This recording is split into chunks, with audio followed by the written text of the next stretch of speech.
Hi there. The fellow on the left, well, you probably recognize him. The fellow on the right is mathematician Kurt Gödel.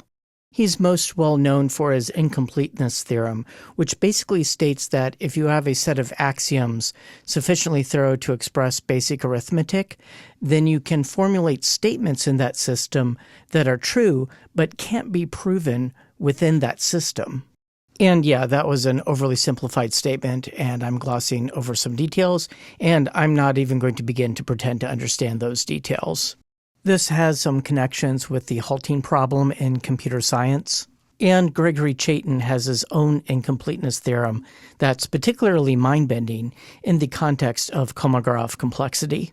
There are several excellent videos about Gödel's incompleteness theorem on YouTube.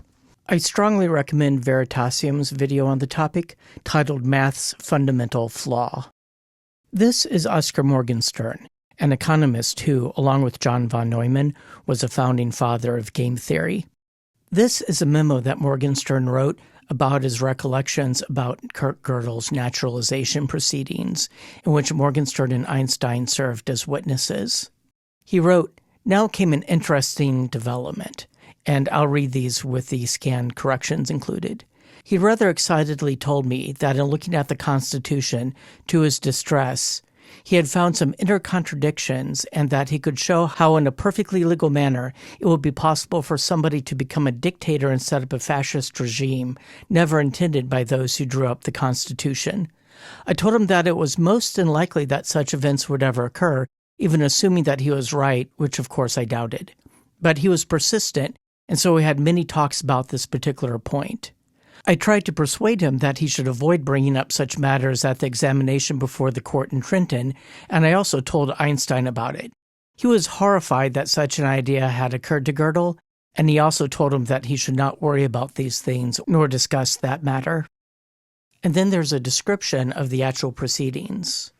"Now, Mr. Gödel, where do you come from?" "Where I come from? Austria." "What kind of government did you have in Austria?" "It was a republic, but the constitution was such that it finally changed into a dictatorship." "Oh, this is very bad. This could not happen in this country." "Oh yes, I can prove it." So of all the possible questions, just that critical one was asked by the examiner.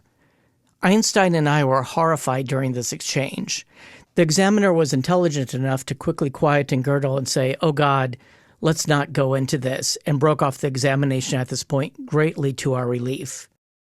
Gödel's observation about the Constitution has become known as Gödel's loophole, although the exact nature of what this loophole is has been lost to history. In the video description, I'll include a link to this paper that contains some speculation. And I highly recommend these two videos by MetaMaths.